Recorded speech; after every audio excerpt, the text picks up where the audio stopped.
যুবকদের গুনাহ করা স্বাভাবিক।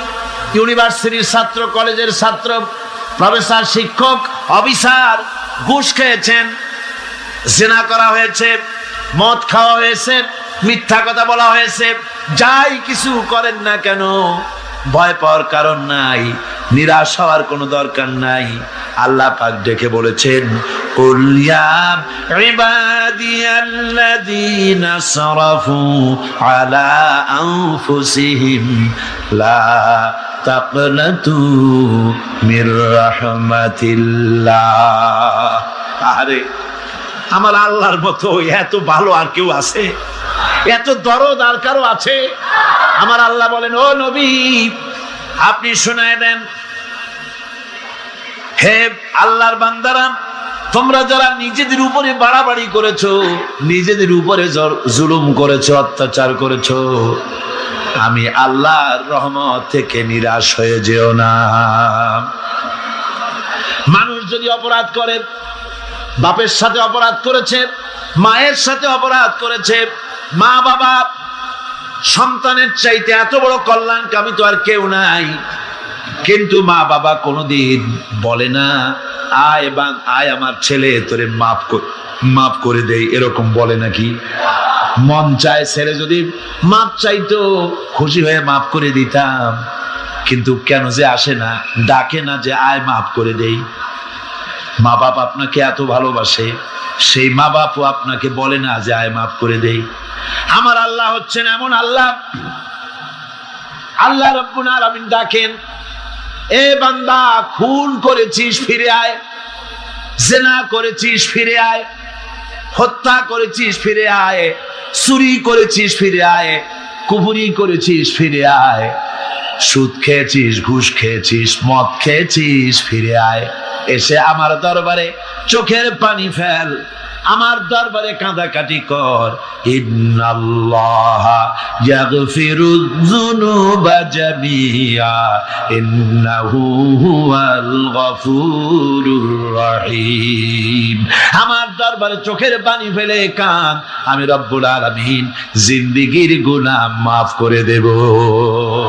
সুবহানাল্লাহ কোন, সুবহানাল্লাহ কোন। আমার কাছে কাঁদ, চোখের পানি ফেল। আল্লাহ রাব্বুল আলামিনের কাছে বান্দার দুইটা ফোঁটা বেশি প্রিয়। একটা হলো জিহাদের ময়দানে যে রক্ত ফোঁটা দেওয়া হয়, এটা আল্লাহর কাছে প্রিয়। আর আল্লাহর ভয়তে গুনাহের জন্য লজ্জা করে, অনুশোচনা করে বান্দা যখন চোখের পানি ছেড়ে দেয়, আল্লাহর কাছে এটা অত্যন্ত প্রিয়। নবীজি বলেছেন, বান্দা যখন গুনার ভয়তে, আল্লাহর ভয়তে, জাহান্নামের ভয়তে অনুশোচনা করে যখন চোখ দিয়া পানি ছেড়ে দেয়, ওই চোখের পানি নাকের অর্ধেক আসতে না আসতে আল্লাহ রাব্বুল আলামিন বান্দারে মাফ করে দেয়। আল্লাহ বরদাস্ত করতে পারেন না যে বান্দা কান্দু। আমার ভাইরা, আল্লাহ রহমত এই পৃথিবীতে, আল্লাহ রহমতকে 100 ভাগ করা হয়েছে। আল্লাহ রহমতের কত ভাগ? এই 100 ভাগের 1 ভাগ সারা পৃথিবীতে ছড়াই দেওয়া হয়েছে। আর 99 ভাগ কার কাছে? আল্লাহর কাছে। 1টা ভাগ দুনিয়া ছড়ানো হয়েছে আদম আলাইহিস সালাম থেকে নিয়ে এই পর্যন্ত, এখান থেকে নিয়ে কিয়ামত পর্যন্ত পৃথিবীতে যত মানুষ আসবে, যত প্রাণী আসবে, তাদের মধ্যে প্রাণী জগতেও গাবি তার বাছুরকে ভালোবাসে ঠিক কিনা, হাতি তার বাচ্চাকে ভালোবাসে ঠিক কিনা, মুরগি তার বাচ্চাকে ভালোবাসে কিনা, প্রত্যেক মাই তার সন্তানকে ভালোবাসে মানুষের মতো। এই ভালোবাসা, স্নেহ, এই মমতা, এই করুণা, এই মহব্বত 1টা ভাগ দুনিয়ায় দেওয়ার পর আপনি আর আমি যতটুকুন ভাগে পেয়েছি, সেই মহব্বত স্ত্রীর মহব্বতে অস্থির, মায়ের মহব্বতে অস্থির, সন্তানের মহব্বতে অস্থির। এখন চিন্তা করেন, 1টা ভাগ সারা পৃথিবীতে বিতরণ করার পর যেটুক পেয়েছি, তাতে যদি এত মহব্বত হয়, তাহলে এর 99 ভাগ মহব্বত যে আল্লাহর কাছে জমা আছে, এই বান্দার জন্য তার কত মহব্বত, এই বান্দার জন্য কত করুণা তার, কত মহব্বত তার, কত দয়া তার। এজন্য আল্লাহ রাব্বুল আলামিন বলেছেন, নাব্বি ইবাদি আন্নি আনাল গফুরুর রহিম। ও আমার নবী, সুসংবাদ দিয়ে দাও, বান্দাদেরকে শোনায় দাও যে আমি আল খামরি ওয়াল মাইসির। আল্লাহ পাক বলেন, নবী আপনারে প্রশ্ন করা হয়, কুল ফিহিমা ইসমুন কাবীর। আল্লাহ কুল দিয়া বললেন তুমি বলো। আবার বলা হলো ওয়ায়াসআলুনাকা আনিল আহিল্লা কুল হিয়া মাওয়াকিতু লিন্নাস। নবী আপনাকে প্রশ্ন করা হয় চাঁদের ক্রমবর্ধমান এবং ক্রমহ্রাস, এই যে বাড়ে আর কমে, পূর্ণিমা হয় অমাবস্যা হয়, কেন হয়? আপনি বলুন কুল, আপনি বলেন এটা আমি অক্ত এবং সময়, বছর আর দিন গণনা করার জন্য পৃথিবীবাসীদের জন্য বিনা পয়সায় একটা ক্যালেন্ডার বানাইয়া আকাশে ঝুলাই রেখেছি। এভাবে যত জায়গায় এসেছে আপনাকে প্রশ্ন করা হয়, তত জায়গায় আল্লাহ জবাব দিয়েছেন কুল, আপনি বলেন। গোটা কোরআন শরীফের ভিতরে এই একটি মাত্র জায়গা যেখানে বলা হয়েছে আপনাকে প্রশ্ন করা হয়। আল্লাহ এখানে বলতে পারতেন কুল, আপনি বলেন, আল্লাহ তোমাদের নিকটবর্তী, এভাবে জবাব হয় না। এটা কায়দাটা হলো এই, আল্লাহ বলতেছেন ওয়াইজা সালাকা ইবাদি, ও আমার নবী, প্রশ্ন তো আমার বান্দারা আমার ব্যাপারে করেছে, এবার আপনার জবাবের কোনো দরকার নাই। প্রশ্ন আমার ব্যাপারে, আমি নিজে জবাব দিয়ে দেই, ফা ইন্নী কারীব। ও বান্দা, আমার ব্যাপারে প্রশ্ন করেছিস, জবাব আমি দেই, আমি তোর সবচাইতে বেশি নিকটে। সুবহানাল্লাহ, কত নিকটে? ওয়ানাহানু আকরাবু ইলাইহি মিন হাবলিল ওয়ারিদ। তোর যে রব, এই শাহরগের চাইতেও আমি তোর বেশি কাছে। সুবহানাল্লাহ। আমারে ডাক, আমারে ডাক, কলিজা দিয়া ডাক, অন্তর দিয়ে ডাক। মনের থেকে মানুষ যদি ডাকে, মুখের ডাক আর মনের ডাক এক জিনিস নয়। দিল সে জুবাত নিকলতি হ্যায়, असर रखती है पर नहीं मगर ताकते परवाज रखती है। দিল থেকে যে কথা বেরোয় তা প্রভাব বিস্তার করে, ডানা নাই কিন্তু ওড়ার ক্ষমতা রাখে। মনের কথাই ভিন্ন। মন থেকে, দিল থেকে, কলিজা থেকে, অন্তরের গভীর কন্দর থেকে মুহাব্বতের সাথে কেউ যদি একবার বলে আল্লাহ, বলেন আল্লাহ, আল্লাহ, আল্লাহ, আল্লাহ রাব্বুল আলামিন বলেন, অন্তরের অন্তঃস্থল থেকে একটি বার যদি বান্দা বলেন আল্লাহ, আল্লাহ বলেন 70 বার সাড়া দিয়া জিজ্ঞেস করি, বান্দা কি চাও, আমি তোমার কাছে আছি। সুবহানাল্লাহ, আমি তোর একদম কাছে, কি চাস বল, বল আমার কাছে। এমন দয়াবান, এমন মেহেরবান, এমন আল্লাহ আমাদের। সে আল্লাহ রাব্বুল আলামিন তিনি বলছেন, وقال ربكم ادعوني استجب لكم। তোমাদের রব বলেছেন আমারে ডাকো, আমি আল্লাহ ডাকের সাড়া দিয়া দেব। সুবহানাল্লাহ। কারে ডাকতে হবে? কারে ডাকতে হবে? এই বিশাল জনসমুদ্র একযোগে চিল্লা এখন কারে ডাকতে হবে? কোন পীর সাহেবকে নয়, আল্লাহর কসম কোন খাজা বাবাকে নয়, ডাকতে হবে কারে? চিল্লা এখন কারে? ওয়াকালা রাব্বুকুম উদউনি, তোমার রব তোমাকে বলতেছে আমারে ডাকো, আস্তাজিব লাকুম, আমারে ডাকবে আমি সাড়া দিয়ে দেব। সুবহানাল্লাহ। আল্লাহকে ডাকেন, কি চাই আপনার বলেন, কি চাই? আল্লাহর কাছে চান, আল্লাহ দিয়ে দিবে। দেওয়ার জায়গা আল্লাহর কাছে চাইবেন, আল্লাহ দিবেন। দেওয়ার জায়গা, চাওয়ার জায়গা হলো সেজদায় পড়ে যাবেন। আমার ভাইয়েরা, জায়গাটা চিনায় দিলাম। মাজারে যাওয়া লাগবে না, কবরে যাওয়া লাগবে না, 2 রাকাত নামাজ পড়ে সেজদায় পড়ে গিয়া যত বিপদ আছে মুসিবত আছে সেজদার মধ্যে চোখের পানি ছেড়ে দেন আর কেন্দে কেন্দে জীবনের কথা বলেন। আল্লাহ রাব্বুল আলামিন আপনার আওয়াজ শুনবেন আর দোয়া কবুল করে নিবেন। কাঁদতে হবে আল্লাহর কাছে। কার কাছে? আল্লাহর কাছে। সুম্মা ইস্তাগফিরুল্লাহ, আর এরপরে সে যদি আমি আল্লাহর কাছে ক্ষমা চাই, ইয়াজিদিল্লাহ গফুরার রহিমা, সে আমি আল্লাহকে গফুর এবং রহিম হিসেবে পাবে। সুবহানাল্লাহ। আল্লাহকে গফুর এবং রহিম হিসেবে পাওয়া যাবে। সব আল্লাহকে বলতে হবে, গুনাহ মাফ চাইতে হবে। এই জন্য হুজুর সাল্লাল্লাহু আলাইহি ওয়াসাল্লাম দৈনিক 100 বার তওবা করতেন। কোন হাদিসে আছে 70 বার, কোন হাদিসে আছে 100 তওবা করতেন। নামাজের পরে তো প্রত্যেক নামাজই পড়তেন হুজুর, সালাম ফিরাতেন আর সাথে সাথে বলতেন আল্লাহু আকবার, আস্তাগফিরুল্লাহ, আস্তাগফিরুল্লাহ, আস্তাগফিরুল্লাহ। মনে থাকবে আপনাদের? মনে থাকবে? সালাম ফিরাইয়া কি বলবেন? না, সালাম ফিরাবার সাথে সাথে বলবেন আল্লাহু আকবার, তারপরে পড়বেন আস্তাগফিরুল্লাহ, আস্তাগফিরুল্লাহ, আস্তাগফিরুল্লাহ। তওবা করবেন, আল্লাহর কাছে সবসময় গুনাহ মাফ চাইতে থাকবেন, বিনীত থাকবেন। আল্লাহকে পাওয়া যাবে, তাকে রহিম হিসেবে পাওয়া যাবে। সুতরাং ঈমান বিল্লাহ, আল্লাহর প্রতি ঈমান আনলে পরে 4 নম্বরের যে উপকারটা হবে সেটা হলো হতাশায় ভুগবে না, নিরাশায় ভুগবে না, আশায় বুক বেঁধে উঠবে, ঈমান মজবুত হবে, আল্লাহর কাছে মানুষ বিনয়ী হয়ে যাবে।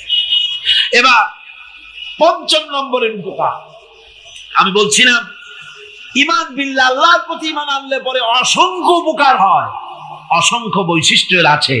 এর 6টা উপকারের কথা আমি বলবো। কয়টা? অসংখ্য উপকারের ভিতরে প্রধান 6টি উপকারের কথা বলবো। এর বললাম কয়টা? 4টে বলছি। এবার বলো 5ম উপকারের কথা। আল্লাহর প্রতি আপনি পূর্ব পশ্চিমে কতবার মুখ ঘোরালেন, এটাই কিন্তু আপনার আসল সৎ কাজ নয়। আসল সৎ কাজ হলো আল্লাহর প্রতি ঈমান আনা। এই ঈমানের ব্যাপারে 3টা দিন আমরা পার করে দিলাম, এখনো কথা শেষ হয় নাই। আল্লাহর প্রতি ঈমান আনলে পরে যে উপকারটা হবে 5 নম্বরে, সেটা হলো কঠোর এবং কঠিন বিপদের ভিতরে বান্দার ভিতরে অবিচলতা এবং ধৈর্যের সৃষ্টি হয়ে যাবে। আলহামদুলিল্লাহ। কঠিন বিপদ মুসিবত আসলে পরে সে অবিচল থাকবে। সারা দুনিয়ার বিপদ আপদ, শত্রুতা, দুঃখ, কষ্ট, মুসিবত, জুলুম, নির্যাতন সবকিছু পাহাড়ের মতো উঁচু হয়ে তাকে ঘিরে ফেলবে, কিন্তু তাকে এক চুলও নাড়াতে পারবে না। আলহামদুলিল্লাহ। সারা পৃথিবী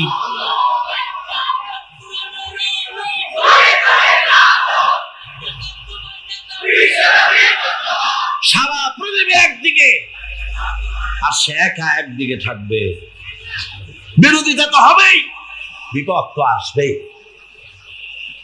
কবি বলতেছেন, সাথে জাকা রহা হ্যায় আজল সে তা ইমরোজ, তারা সরাই দিতে পারে নাই, এক চুলো সরাতে পারে নাই। ওয়াল্লাহি ও খাব্বার, আমি আমার আল্লাহর নামে কসম করে বলছি, লা ইউতাম্মান্নাল্লাহু হাযাল আমরা হাত্তা ইয়াসিরা আর-রাকিবু মিন সানা ইলা হাযরামাউত। আমি কসম করে বলি, আল্লাহ রাব্বুল আলামিনের এই সানা থেকে হাযরামাউত পর্যন্ত লোকেরা যাতায়াত করবে, সুন্দরী রমণীরা গমন করবে, সদাগরেরা যাতায়াত করবে, টাকা নিয়ে পয়সা নিয়ে যাতায়াত করবে। তাদের মনের মধ্যে লুটের ভয়, টাকার ভয়, চুরির ভয়, ডাকাতির ভয়, জেনার ভয়, হত্যার ভয়, ধর্ষণের ভয়, কোনো ভয় থাকবে না। লা ইয়াখাফু ইল্লাল্লাহ, আল্লাহ ছাড়া কোনো ভয় থাকবে না। এমন একটা সমাজ, এমন একটা সময় আসবে। ওয়ালাকিন্নাকুম তাস্তাজিলুন, অথচ খুব তাড়াহুড়ো তোমরা করতেছো। তাড়াহুড়ো করো না, সময় আসবে ইনশাআল্লাহ। আমার ভাইয়েরা, আমার বন্ধুগণ, কঠিন বিপদে অবিচলতা এবং ধৈর্যের দৃষ্টান্ত রেখে গেছেন আম্বিয়া আলাইহিমুস সালাম। সুবহানাল্লাহ। কঠিন বিপদে অবিচলতা, দৃঢ়তা, ধৈর্য কারে বলে, তার দৃষ্টান্ত কারা রেখেছেন? আম্বিয়া আলাইহিমুস সালাম। ওনারাই আমাদের আদর্শ, নবীরাই আদর্শ। সাহাবায়ে কেরাম রিদওয়ানুল্লাহ তাআলা আলাইহিম আজমাইন আমাদের আদর্শ। ভাইরা আমার, মুসা আলাইহিস সালামকে ফেরাউন যখন ঘিরে ফেলে দিল, কোরআনের সব কথা গল্প গুজবার ইতিহাসের জন্য লেখা হয় নাই। কোরআনের মধ্যে যা লেখা হয়েছে সব বান্দাদের উপদেশের জন্য, যাতে করে লোকেরা চিরটা কাল এর থেকে উপদেশ নিয়ে নিজেদের তৈরি করতে পারে। জোরে বলেন সুবহানাল্লাহ। মুসা আলাইহিস সালামের কথা আল্লাহ বলেন, ফেরাউন তাকে ঘিরে ফেলে দিল, পালাবার রাস্তা নাই। ফালাম্মা ترى الجمعان قال أصحاب موسى إنا لمدركون। মুসা আলাইহিস সালামের উম্মতরা বললেন, হে মুসা, পাকড়াও হয়ে গেছি, পালাবার রাস্তা নাই। তিন দিক থেকে আমাদেরকে ঘেরাও করেছে ফেরাউনের শক্তি। সামনে কি? দরিয়া, আর তিন দিকে কি? ঘেরাও আন্দোলন। পালাবার পথ নাই, পালাবার পথ নাই। সারাশি আক্রমণ, ঘেরাও আন্দোলন। এই যে ঘেরাওটা তো আজকে নতুন নাই, ঘেরাও আসছে অনেক আগের থেকে। আসলে কথা বুঝতে পেরেছি। মাইক না থাকলে আমি কি করবো কন? আজকে এরকম হচ্ছে কেন? আগামীকাল ঠিক হবে ইনশাআল্লাহ, রাগ করেন না। গান হচ্ছে, বসেন বসেন। শয়তান ঢুকছে মাইকের মধ্যে। অনেক সময় হয় কি, মাইকের হাই পাওয়ারের যে মেশিন আছে, এর ভিতরে ইথার থেকে রেডিওর ওই গানগুলি ওর মধ্যে ঢুকে পড়ে। কথা বুঝতে পেরেছে? এই জন্য শয়তান তো আর বসে থাকে না, ওরও তো কিছু করার আছে। ধৈর্য ধরেন, ধৈর্য ধরেন। কালকে অপারেটরদেরকে মাওলানা শামসুদ্দিন সাহেবের কাছে অনুরোধ করব, অপারেটর একটু ভালো করে হেদায়েত করে দেবেন মাইকে। আজকে আমার নিজেরও কষ্ট হচ্ছে, আমিও বুঝতে পারছি না যে আমার কথাগুলি কি আওয়াজে বেরোচ্ছে, যার জন্য আমাকে বেশি চিল্লাইতে হচ্ছে। বক্তাকে কি লাউডে তার কথা বেরোচ্ছে তা তার কানে আসতে হয়, তাহলে বোঝা যায় যে আমার কথাগুলি কিভাবে বেরোচ্ছে। এটা এই অবস্থায় সিচুয়েশন আজকে নাই, এবং লোকেরাও মাইকের ব্যাপারে আজকে অভিযোগ করেছে, যা বিগত 16 বছরে করে নাই। সেটের ব্যাপারে কোথাও কোনো অসুবিধা হয়েছে? মাইকটা ভালো, এবং মাইক যারা দেন প্রতি বছর খেদমত করে, আল্লাহ তাদের প্রতি রহম করুন। সবাই বলেন আমিন। এদেরকে রাগ করে পথে পাই আবার মারধর করেন না। সিলেটের যে তাফসীর মাহফিল হয়, বিগত 19 বছর তাফসীর করেছি একটানা, এবার 20 বছর পুরো হবে ইনশাআল্লাহ। সিলেটে একটানা 20 বছর তাফসীর করতেছি সেখানে। তো মাইক, যে একটা লোক বিনা পয়সা মাইক দেয়, মাইকের ভাড়া সে নেয় না। তাফসীরের মাহফিলের মাইকের ভাড়া নেয় না। যে বছর এরশাদ সরকার আমাকে প্লেন থেকে নামতে দিল না, আপনাদের মনে আছে? সিলেট থেকে ফিরায় দিল। এই খবরটা মাইকম্যান যখন শুনেছে যে আমাকে নামতে দেয় নাই, ফিরাই দেওয়া হয়েছে, সাথে সাথে স্ট্রোক করেছে, হার্ট ফেল করে দুনিয়া থেকে বিদায় হয়ে গিয়েছে। সিলেটে তাফসীর হতে পারবে না, এই কথা সে বরদাস্ত করতে পারে না। আমি কেঁদেছি আর দোয়া করেছি, আল্লাহ, কোরআনের মহব্বতে লোকটার এই অবস্থা হলো, তোমার জান্নাত তুমি দয়া করে তাকে দান করে দিও। কাজে কোনো ব্যবসায়ী চায় না যে তার ব্যবসাটা খারাপ হোক, লোকেরা মন্দ বলুক। এই মাইকের ব্যাপারে আপনারা আজকে রাগারাগি করেন না, যা হয়েছে কালকে ভালো হবে ইনশাআল্লাহ। সবাই বলেন ইনশাআল্লাহ। এখন চলেন আমরা ফেরাউনের অবস্থা দেখি গিয়া কি করতেছে ফেরাউন। মুসা আলাইহিস সালামকে ঘেরাও করে ফেলেছে, পালাবার উপায় নাই। একদিকে দরিয়া, তিন দিকে ফেরাউনের শক্তি। এই যে ঘেরাও টেরাও মানে নতুন তো না, ধর্মঘট নতুন না, এ পুরানা জিনিস। এই পৃথিবীতে সর্বপ্রথম ধর্মঘট কিসের উপরে হয়েছে জানেন? এই পৃথিবীর প্রথম ধর্মঘট হয়েছে পেঁয়াজ, রসুন আর ডাইলের উপরে। মুসা আলাইহিস সালামের জামানায় লান নাসবিরা আলা তুআমিন ওয়াহিদ, আমরা এক রকমের খাদ্য আর খাবো না, আমাদের পেঁয়াজ দেওয়া লাগবে, ডাল দেওয়া লাগবে, রসুন দেওয়া লাগবে। সর্বপ্রথম ধর্মঘট হয় মুসা আলাইহিস সালামের জামানায়, সেখান থেকে শুরু হয়েছে। কিন্তু মশাল মিছিল যে আসলো কই থেকে, এইটা আমি খুঁজে পাইনি। পরে প্রত্যেকটা জিনিসের তো ইতিহাস আছে, আমি খুঁজতে খুঁজতে পেলাম। আমি জানি না এর ইতিহাস মূলে কোথায়, কিন্তু আমি যতদূর খুঁজে পাইছি সেটা হলো মশাল মিছিলের আবিষ্কার হয়েছে লঙ্কায় রাবণের সময় হনুমানের লেজে আগুন দিয়া তারপরে লঙ্কা কাণ্ড ঘষা। এবার তুফান শুরু হয়েছে নদীতে, ঢেউয়ের উপরে ঢেউ, মৌজুন কাল জিবাল, পাহাড়ের মতো উঁচু হয়ে হয়ে ঢেউ আসতেছে। দলবল ঘোড়া আর অস্ত্রপাতি যা ছিল সব মরে শেষ। এবার ফেরাউন একা উপরে ওঠে আর নিচে নামে, পানি খেতে খেতে পেটের কাম সারা, জনমের খাওয়া খাইছে পানি। এখন জান যা, বাঁচবার আর উপায় নাই, বাঁচবার আর উপায় নাই। ফেরাউন তার নিজের জীবন সম্পর্কে হতাশ হয়ে গেল। এবার ফেরাউন বলতেছে, আমানতু আন্নাহু লা ইলাহা ইল্লাল্লাযী আমানাত বিহি বানু ইসরাঈল। আমি ঈমান আনলাম, আমি ঈমান আনলাম আল্লাহ ছাড়া কোন ইলাহা নাই। ওই আল্লাহর উপর ঈমান আনলাম যে আল্লাহর উপর ঈমান এনেছে বনি ইসরাঈলেরা। আল্লাহ যাতে ঠিক পায় যে কোন আল্লাহর উপর ঈমান আনছে। বনি ইসরাঈলের আল্লাহর উপর ঈমান আনলাম। আল্লাহ এই তো মুসলমান হয়ে গেছি, এরপরও আমার সুবাও কেন? আল্লাহ রাব্বুল আলামিন জবাবে বলেন, আল-আন, এখন ওয়াকাদ আসাইতা ক্বাবলু ওয়া কুনতা মিনাল মুফসিদিন। এখন ঈমান আনার কথা বলছো, অথচ যুগের পর যুগ, বছরের পর বছর ধরে আমার মানুষের উপরে মন গড়া আইন চালাইছো, আমার পয়গম্বরের সাথে বেয়াদবি করেছো। আজ তোমাকে আমি ছাড়ছি না, তোমাকে আজকে ছেড়ে দেব না, আমি তোমাকে মারব। আর সমস্ত প্রাণীগুলিকে, স্থলচর প্রাণীগুলিকে আল্লাহ পাক অর্ডার দিয়া দিলেন, এই ফেরাউনের লাশকে ডুবাবি না, পচাবি না, খাবি না।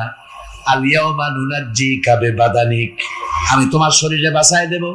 পোকে খাবে না, পানিতে পচবে না, মাছে খাবে না, কুমিরে খাবে না, দুনিয়ার কোনো পশুতে খাবে না। আমি তোরে শুটকি বানাইয়া রাখবো, যাতে করে দুনিয়ার সমস্ত ফেরাউন যত যুগে যুগে আসে তোরে দেখে যেন হেদায়েত নিতে পারে। ফেরাউনকে আল্লাহ শুটকি বানায় রাখছে। আমি ফেরাউনদের লাশ দেখেছি ব্রিটিশ মিউজিয়ামে। ফেরাউন তো একটা না, অনেকগুলা। আসলটারে অবশ্য দেখিনি।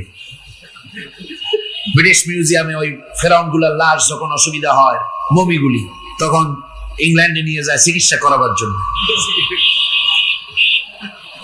চোখ টোক আছে গর্তের ভিতরে, তারপরে চামড়া টামড়া হাড়ের সাথে মিশানো, ওইভাবে চেহারা দেখলে মনে হয় যে সত্যি ফেরাউন এগুলো। আর ব্রিটিশের কাম মিশর থেকে নামছে এমন কোন জিনিস নাই। আমি সেখানে এক বক্তৃতা বলছিলাম, আপনারা এদের এখন সভ্য, এদের এখন ভদ্র, এরা হলো ইন্টারন্যাশনাল সোর। সারা দুনিয়া চুরি করেছে। লন্ডনে বক্তৃতা করেছি, সারাটা দুনিয়া চুরি করছে, আমাদের দেশকে শোষণ করেছে। এই বিশাল ভূভাগকে শোষণ করে ইংল্যান্ডের দ্বীপটাকে তারা সাজাইছে। তারা ময়ূর সিংহাসনের, শাহজাহানের ময়ূর সিংহাসনের ময়ূরের বাম চোখে কোহিনূর মণি লাগাইছিলেন। শাহজাহান ময়ূরের ডান চোখে কোহিনূর মণি লাগায় নাই। কোহিনূর মণির অনেক দাম, আমি দেখে এসেছি মণি। এখন সেটা কুইন এলিজাবেথের মুকুটে শোভা পাচ্ছে। সেই মণি এমনি বলে প্রবাদে, 7 রাজার ধন এক মাণিক্য, বলেন এরকম অনেক দাম।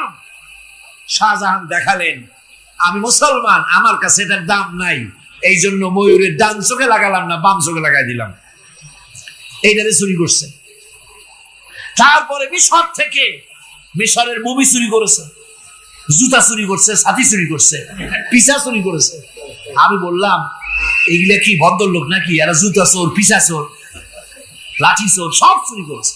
যাই দেখেন ব্রিটিশ মিউজিয়ামের মধ্যে সব দুনিয়া চুরি করা জিনিস নিয়ে তারা মানুষকে দেখাইয়া পয়সা উপার্জন করছে। টিপু সুলতানের তরবারিটা পর্যন্ত চুরি করেছে। আজ পর্যন্ত ব্রিটিশ মিউজিয়ামে টিপু সুলতানের তরবারিটা আছে, আমি তরবারিটা দেখে এসেছি। আবার বন্ধুগণ, বলতেছিলাম যে পৃথিবীতে আল্লাহ রাব্বুল আলামিন নবীরা তাদের চরিত্র দিয়ে বিপদের মোকাবেলা করে, দুনিয়ার সামনে কঠিন বিপদের মোকাবেলা করে অবিচলতা, দৃঢ়তা দেখায় গেছেন যে কেমন করে এই পৃথিবীতে বিপদের সামনে মোকাবেলা করতে হয়। একবার এক স্বামী আর স্ত্রী দুজনে ঝগড়া লেগেছে, স্বামী স্ত্রীর ঝগড়ায় বেচারা স্বামী দুর্বল হয়ে গেছে, স্বামীর স্ত্রীর সামনে আর পেরে উঠছে না পারিয়া শেষ পর্যন্ত বলল, ঠিক আছে, তোমার মতো দাজ্জাল মার্কা বউর সাথে আমি আর থাকবো না, আমি চললাম, আমি এবার বিদেশেই চলে যাব, দেশেই থাকবো না। স্ত্রী কিছু বলতেছে না। স্বামী দেখে যে সন্ধ্যা পর্যন্ত স্ত্রী তাকে সাধেও না, মহা সমস্যা। বলেও বেচারা মুসিবতে পড়েছে, প্রেস্টিজ কনসার্ন হয়েছে, ইজ্জতের ব্যাপার। শেষ পর্যন্ত জায়নামাজ বালিশ টালিশ পেছাইয়া বিদেশের উদ্দেশ্যে নিজেকে তৈরি করে বারান্দায় নেমে বলল যে মাগরিবের রক্ত যখন হয়েই গেল, মাগরিবটা পড়ে নেই। মাগরিব পড়েছে, দোয়া তাসবিহ ইত্যাদি পড়ছে, দেখেনি স্ত্রীর পক্ষ থেকে কোনো কি দাওয়াত আসে যে আপনার যাইয়া কাম নাই। স্ত্রী বেচারিও বুঝে ফেলেছে তার স্বামীর দৌরত্ব কত দূর, সেই জন্য সেও আর কিছু ক্ষয় হয় না।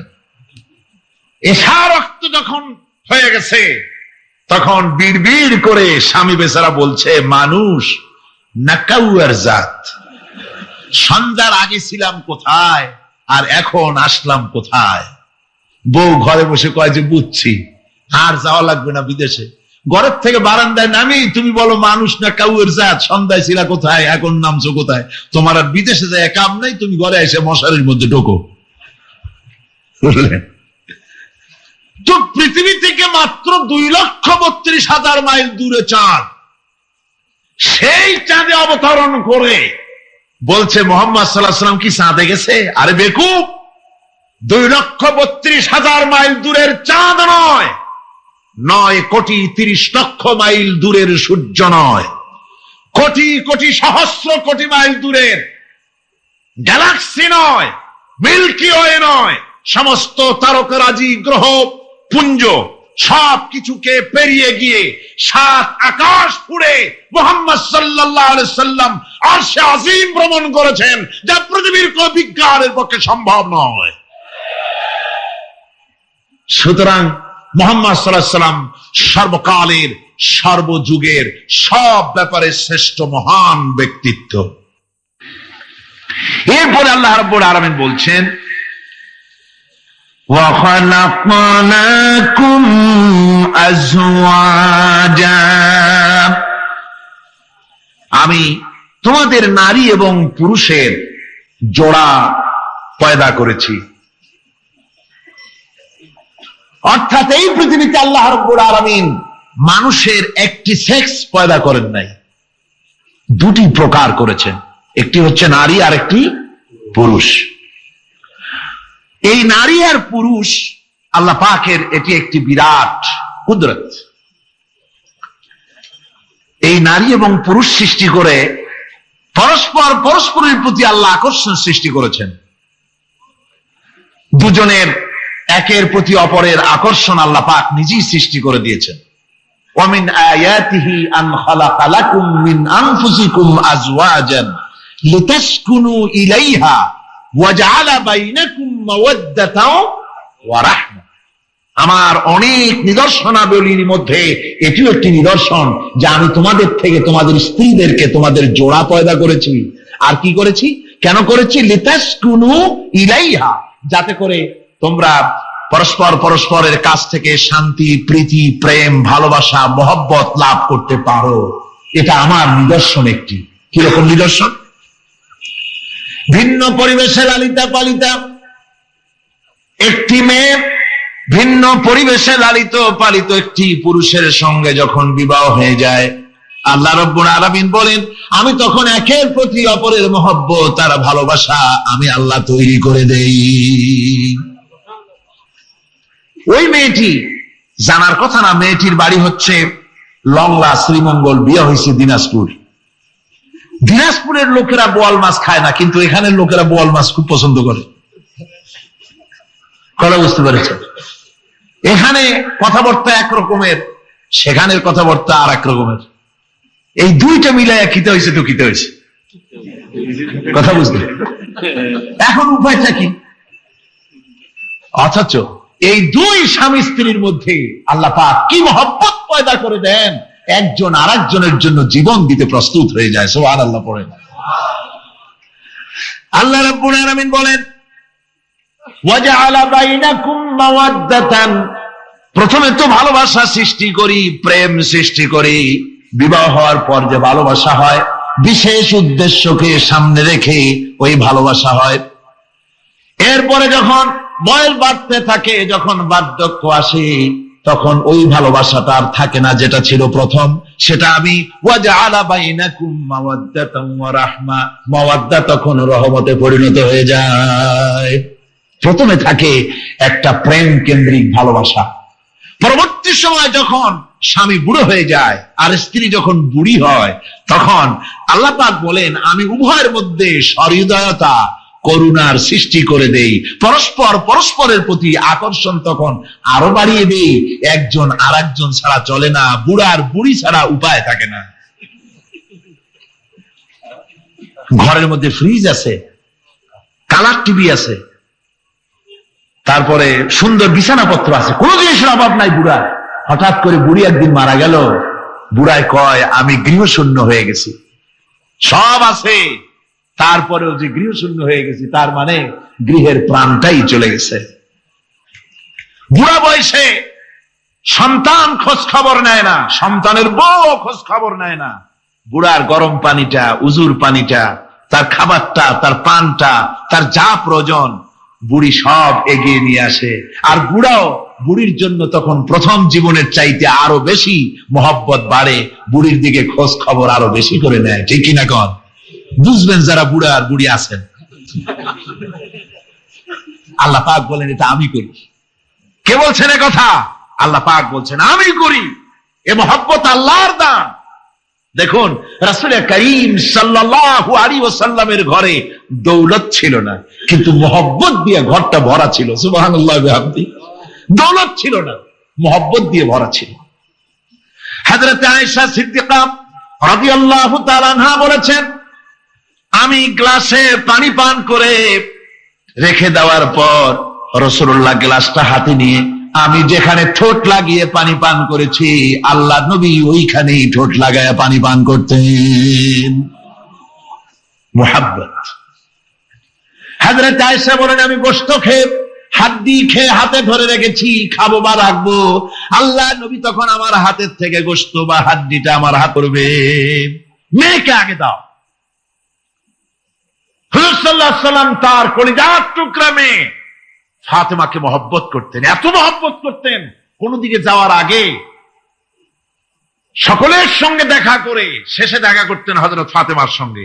আবার সফর থেকে ফিরে এসে সর্বপ্রথম তিনি দেখা করতেন হযরত ফাতেমা রাদিয়াল্লাহু তাআলা আনহার সঙ্গে। একবার হযরত আলী এবং হযরত ফাতেমার মধ্যে মনোমালিন্য হলো, হুজুরের মুখটা মলিন হয়ে গেল, রাসূল পাকের মুখ মলিন হয়ে গেল। হুজুর সাল্লাল্লাহু আলাইহি ওয়াসাল্লাম ঘরের মধ্যে প্রবেশ করলেন, হযরত আলীর ঘরে হযরত ফাতেমা এবং আলীকে এক জায়গায় বসালেন। কিছুক্ষণ পর হুজুর বেরিয়ে এলেন, হুজুরের মুখে হাসি। সাহাবায়ে কেরাম বললেন, হুজুর একটু আগে আপনার মুখ মলিন দেখেছি, এখন খুব উৎফুল্ল মনে হচ্ছে। হুজুর বলছেন, আমি তাদের মধ্যে মনোমালিন্যটা দূর করে দিয়ে এসেছি। ফাতেমা আমার কলিজার টুকরা, যে ফাতেমাকে ব্যথা দেয় সে আমি মুহাম্মদ সাল্লাল্লাহু আলাইহি ওয়াসাল্লামকে ব্যথা দেয়। রাসূল পাক সাল্লাল্লাহু আলাইহি ওয়াসাল্লাম কন্যাদেরকে এভাবে মর্যাদার কথা বলেছেন।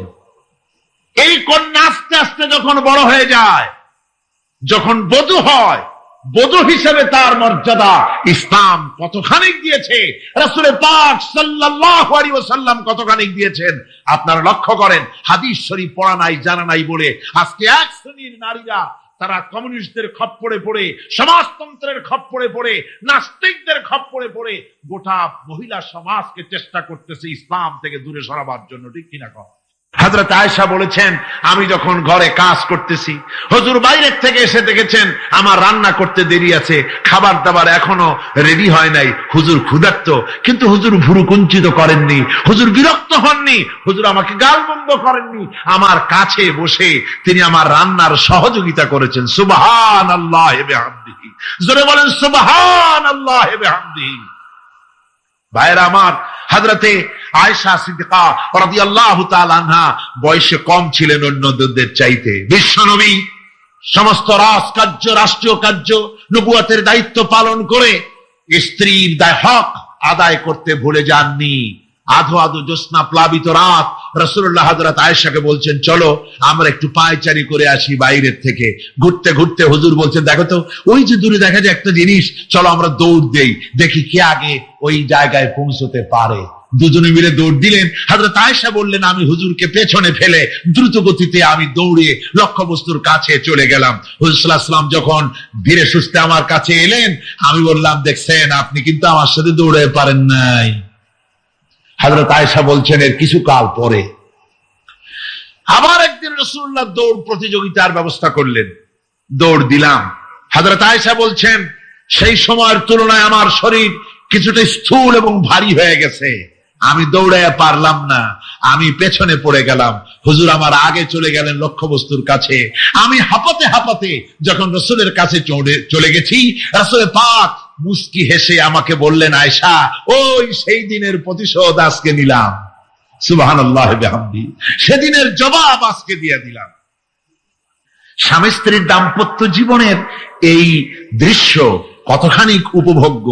সুবহানাল্লাহি ওয়া বিহামদিহি। এই জন্য স্বামী স্ত্রীর ভিতরে যে মুহাব্বত, এটা বেহেশতি অবদান, এটা জান্নাতের অবদান, এটা আল্লাহর নিয়ামত। এটা কি ধরে কন? আল্লাহর নিয়ামত। এই নিয়ামত যে ঘরের মধ্যে আছে সে ঘরটা বেহেশত। সে ঘরটা কি? বেহেশত। আর আপনার ঘরের মধ্যে রেডিও আছে, টিভি আছে, ফ্রিজ আছে, ডিসি আছে, এসি আছে, কত কিছু আছে, কিন্তু স্বামী স্ত্রীর মধ্যে সাপে আর বেজির সম্পর্ক, দাঁড় কুমড়ার সম্পর্ক। এই ঘরটা জাহান্নামের শামিল। আছে না এক পদের স্ত্রী? স্বামীও আছে এরকম এক পদের স্বামী আছে, সমানে পিটায় মেয়ে লোক, পিটাইতেই থাকে। বুঝলেন? রাসূলুল্লাহ বলেছেন, খবরদার স্ত্রীদেরকে মেরো না, দাসীদের মতো প্রহার করো না। তাহলে আগামী রাত্রে যখন তার কাছে তুমি যাবে, তখন কি তোমার শরম করবে না?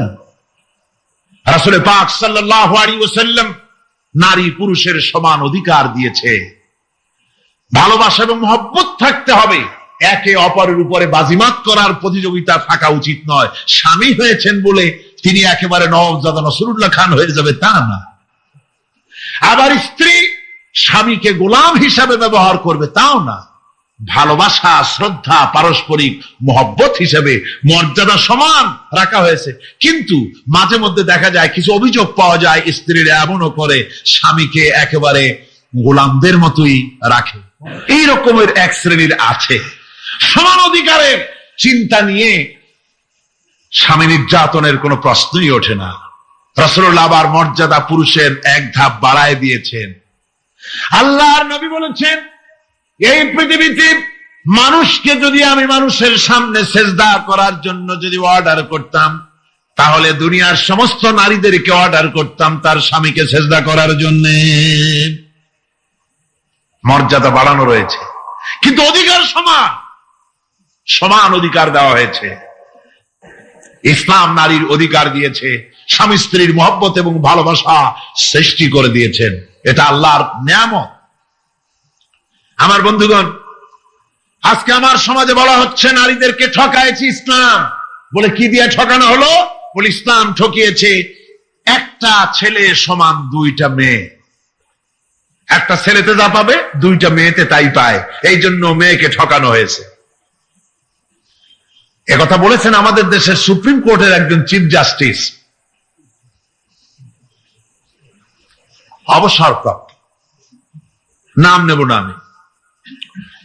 তো আমরা এটা শোনার পরে বললাম, যে বাংলাদেশ পৃথিবীর দ্বিতীয় বৃহত্তম মুসলিম দেশ, এই দেশে সুপ্রিম কোর্টের চিফ জাস্টিস হয়ে কোরআন সম্পর্কে জ্ঞান এত নগণ্য, এত কম, এত পুর, তার জ্ঞানের এই বহর দেখে আমাদের শুধু করুণাই হয়। এর জন্য যেমন হারাম কন্যা পক্ষের কাছ থেকে দাবি করে যৌতুক আদায় করা, ঠিক তেমন হারাম। আমি আজকের এই বিশাল জনতাকে জিজ্ঞেস করি, আপনারা যারা সন্তানের পিতা আছেন, ছেলের বাপ, এই মাহফিলে যারা আছেন, কন্যা পক্ষের কাছ থেকে যৌতুক নামক শুকরের মাংস আর পায়খানা খাবেন না, রাজি আছেন? কারা কারা রাজি? দুহাত উঁচু করে দেখান, হাত উঁচু করে রাখেন, হাত উঁচু করে রাখেন। আলহামদুলিল্লাহ। হাত নামান, হাত নামান, হাত নামান। অনেক ছোট ছোট ছেলেরাও হাত তুলেছে। আমি বলছিলাম যে ছেলের পিতারা হাত তুলবে, কিন্তু তুলছে বাচ্চারাও, অসুবিধা নাই। লক্ষ পিতা ঘুমিয়ে আছে সব শিশুদের অন্তরে, ওরাও বাপ হবে একদিন। আজকের ওয়াদা, যখন তারা ছেলের বাপ হবে, আল্লাহ তখন যেন তাদের স্মরণ করিয়ে দেন। জোরে কোন আমিন, আরো জোরে বলেন আমিন। সমাজ থেকে এই যৌতুক নামক অভিশাপকে নির্মূল করতে হবে, তাহলেই নারীর অধিকার প্রতিষ্ঠিত হবে। ওই নির্বাচিত কলমের লেখিকা, ওই দুষ্ট মহিলা, সে লিখছে নারীদের অধপতন দেখে তার খুব খারাপ লাগে, সেজন্য সে বলছে নারী শুধু ধর্ষণ, নারীরা ধর্ষিতা হবে শুধু তা হতে পারে না, নারী এবার পুরুষদের ধর্ষণ করবে। লিখেছে, লিখেছে, আমি মোটেই বানিয়ে কথা বলছি না। পুরুষকে ধর্ষণ করবে, পুরুষকে কুড়ে কুড়ে খেতে হবে। পরে আমি খবর নিলাম যে পুরুষের উপরে এই মহিলা এত খেপা কেন। আমি খবর পেলাম 8-10টা স্বামীর থেকে সে বিদায় হয়েছে। আল্লাহর লানত। এই মেয়ে লোকটি লেখে আর পত্রিকাগুলি তা ছাপে, জঘন্য। যে সব পত্রিকায় সব ওই লেখিকার লেখা ছাপা হয়, ওই পত্রিকা পড়া তো দূরের কথা, মুসলমানদের ওই পত্রিকা দিয়া কুলুপ নেওয়া জায়েজ নাই।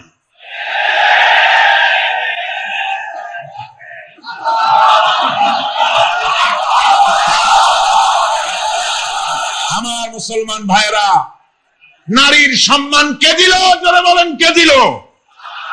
ইসলাম দিয়েছে, বিশ্ব নবী দিয়েছে নারীর মর্যাদা, নারীকে প্রতিষ্ঠিত করেছে, সম্মান দিয়েছে। বধূ হিসাবে নারীর মর্যাদা দিলেন আল্লাহর নবী। তালাক দেওয়ার অধিকার শুধু পুরুষকে দেওয়া হয় নাই। যদি মনে করেন ভুল করবেন, বিবাহ করেছেন বলে কথায় কথায় তালাক দিবেন, জায়েজ নাই। আল্লাহর নবী বলেছেন আল্লাহর কাছে 2টা হালাল হলো জঘন্যতম নিকৃষ্টতম হালাল। একটা হচ্ছে ভিক্ষাবৃত্তি, আর একটা হচ্ছে তালাক। জঘন্য হালাল, কথায় কথায় তালাক দেওয়া যাবে না। আল্লাহ পাক বলছেন, এই কোরআনে আছে, আল্লাহ পাক বলছেন তোমরা পরস্পরের অনুগ্রহ ভুলে যেও না। অর্থাৎ এর ভাবার্থ হচ্ছে কোন ব্যাপারে স্ত্রীর উপরে যদি অসন্তুষ্ট হও, চূড়ান্ত সিদ্ধান্ত নিও না। স্ত্রীর আজকের একটা ব্যবহারে তোমার মন খারাপ হয়েছে, চূড়ান্ত সিদ্ধান্ত নিও না। এই স্ত্রীর অনেক অবদান তোমার উপরে আছে, সেই সব ভালো কথাগুলি স্মরণ করে আজকের এই জিনিসটাকে ভুলে যাও। সুবহানাল্লাহ বিহামদিহি। ইসলাম চায় স্বামী স্ত্রীর পারস্পরিক মোহব্বত চায়, ভালোবাসা চায়। নারীকে মর্যাদা দেওয়া হলো কন্যা হিসাবে, বধূ হিসাবে, এবার মাতা, মা হিসাবে মর্যাদা কার? নারীর। কার মর্যাদা? আল্লাহর নবীর কাছে প্রশ্ন হলো, ইয়া রাসূলুল্লাহ, খেদমত করব কার? হুজুর বলেন তোমার মায়ের। তারপরে কার? তোমার মায়ের। তারপরে কার? তোমার মায়ের। তারপরে কার? হুজুর বলেন তোমার পিতার। এবার আপনারা বলেন মায়ের মর্যাদা রাসূলুল্লাহ কয় গুণ বাড়ায় দিলেন? কয় গুণ? 3 গুণ বাড়িয়ে দিলেন। সুবহানাল্লাহ কইতে ইচ্ছে করে না? মর্যাদা এত বাড়ালেন আল্লাহর নবী। নবীজির কাছে একজন ইয়ামেন থেকে একজন সাহাবী এসে বলেন, ইয়া রাসূলুল্লাহ, এই আমার বুড়ি মা হাঁটতে পারে না, চলতে পারে না, এই মায়ের কাঁধে করে আমি ইয়ামেন থেকে এসেছি, মাকে কাঁধে করে আমি আরাফাতের ময়দানে উকুফে আরাফা করেছি, মিনা মুজদালিফায় অবস্থান করেছি, এরপরে আল্লাহর ঘর তওয়াফ করেছি, সাফা মারওয়া সাই করেছি, হজের সমস্ত অনুষ্ঠান মাকে কাঁধে করে করেছি। ইয়া রাসূলুল্লাহ, মায়ের হক আদায় হয়েছে নাকি? আল্লাহ রাসূল বললেন, না, মায়ের হক আদায় হয় নাই।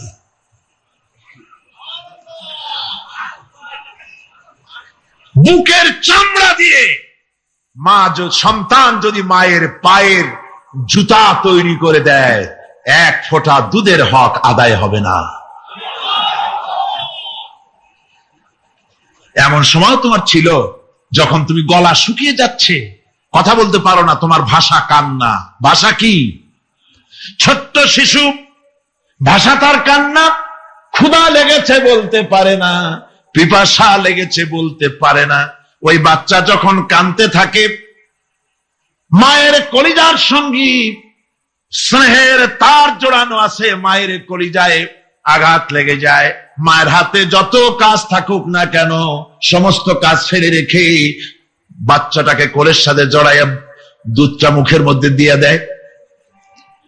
বাচ্চা যখন দুধের চোষা মারে, একটা ফোঁটা যখন গলার মধ্যে চলে গেল, একটা মৃত্যু মানুষ কি জিন্দা করে দিতে পারলে যে সওয়াব হতো, আল্লাহ রাব্বুল আলামিন ওই সওয়াব মায়ের আমলনামায় লিখে দেন।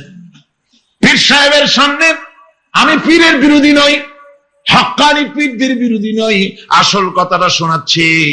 পীর সাহেবের সামনে কমলা লেবু আঙ্গুর বেদানা দিলে, মোরগ রান্না করে, ভালো ভালো খাবার রান্না করে তারে খাওয়ালে আল্লাহ যা খুশি না হবেন।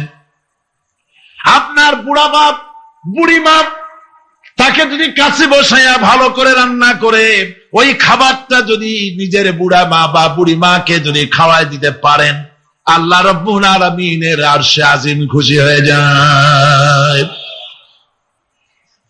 মা বাপের দোয়া বেশি কবুল। কার দোয়া বেশি কবুল? মা বাপের দোয়া কবুল। কোরআন শরীফে, হাদিস শরীফে কোথাও নাই যে পীর সাহেব মাওলানা সাহেব দোয়া করলে তা কবুল হবেই। 50-50 হতেও পারে, নাও হতে পারে।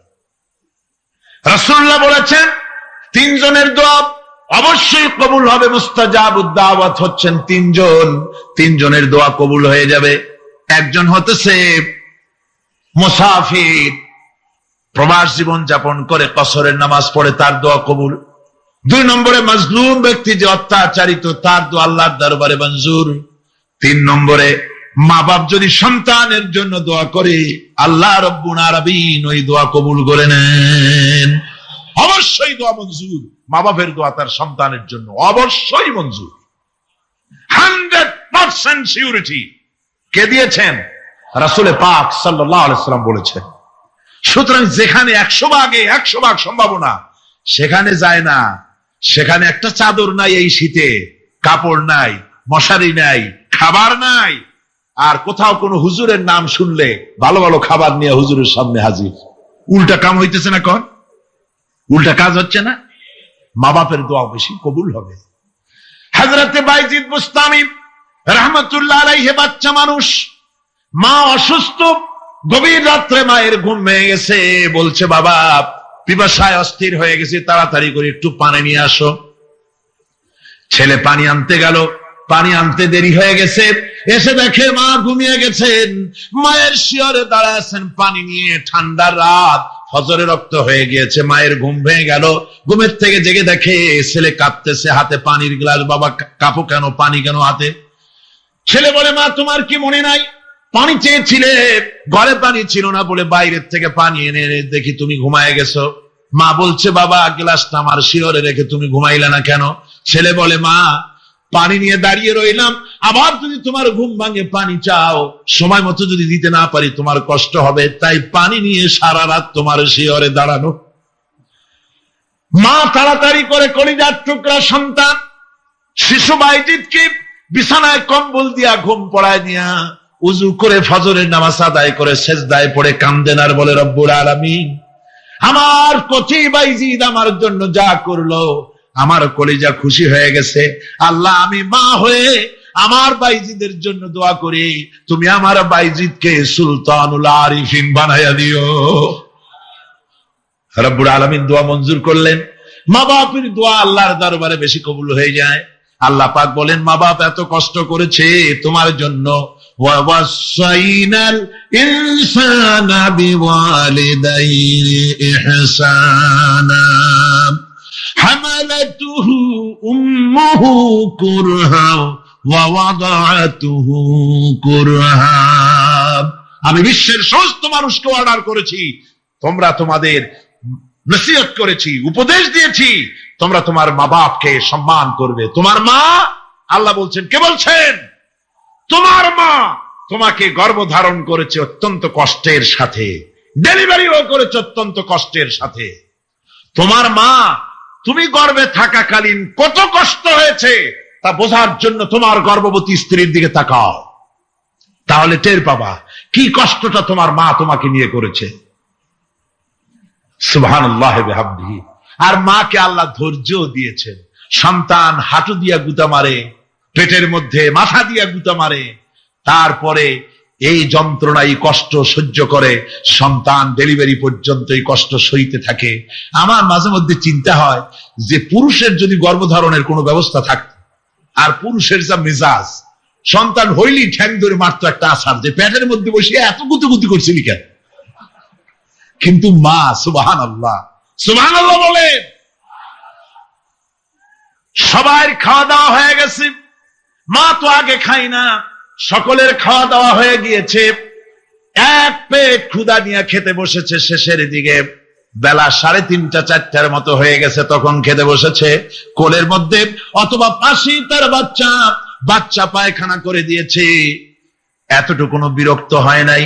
বাচ্চাটাকে ক্ষুধা পিঠির ভিতরে রেখে খাবার থালা সরায় দিয়া ওই বাচ্চা ছেলেকে উঠায় নিয়ে পায়খানা পরিষ্কার করে ধুয়া মুছা সাফ করে বাচ্চার গালের উপরে চুমা দিয়া কোলে নিয়ে আবার খেতে বসলো। মা, এই মাকে কি করে ভুলে যাও?